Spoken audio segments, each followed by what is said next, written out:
नमस्कार दर्शक मित्रों, आज हम बात करेंगे वास्कुलर कॉम्प्लिकेशन के बारे में, मतलब कि रक्त वाहिनियों से जुड़ी हुई समस्याओं के बारे में। तो डायबिटीज वाले हर एक वो पेशेंट जिसका शुगर ज्यादा रहता है लंबे समय तक, या तो जिसका लंबे समय से शुगर अप डाउन हो रहा है, ऐसे सभी पेशेंट में रक्त वाहिनियों से जुड़ी हुई समस्याएं हो सकती है। इसके दो टाइप है, माइक्रोवास्कुलर कॉम्प्लिकेशन और मैक्रोवास्कुलर कॉम्प्लिकेशन।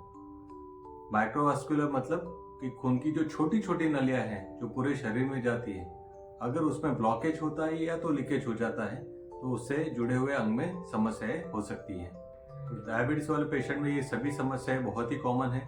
रेटिनोपैथी मतलब आंखों में नुकसान होना, नेफ्रोपैथी मतलब किडनी में नुकसान होना, और न्यूरोपैथी मतलब दिमाग की जो नसें पैरों तक जाती हैं उससे जुड़ी हुई समस्याएं होती हैं।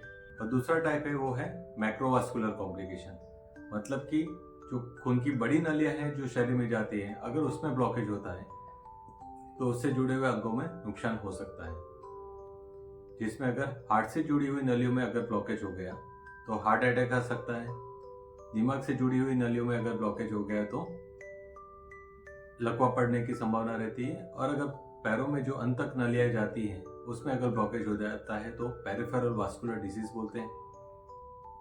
अगर डायबिटीज वाले पेशेंट में न्यूरोपैथी है जिसकी वजह से पैरों में सेंसेशन कम हो चुके हैं और वही टाइम पे उनका शुगर ज्यादा है और पेरिफेरल वास्कुलर डिजीज भी है, मतलब कि खून का सर्कुलेशन भी कम हो गया है, और ऐसे कंडीशन में अगर चोट लगती है तो मालूम नहीं पड़ता है, वहां से गैंग्रीन होने की शुरुआत होती है और पेट काटने की भी संभावना रहती है। तो इस सभी के बारे में हमने आगे डिटेल में बात किया ही है।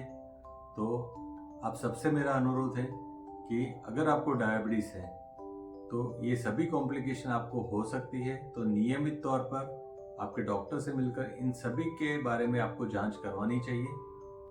और डायबिटीज, ब्लड प्रेशर और कोलेस्ट्रॉल तीनों को आपको कंट्रोल करना है, क्योंकि ये तीनों ही वास्कुलर कॉम्प्लिकेशन से जुड़ी हुई समस्याएं हैं। नमस्कार।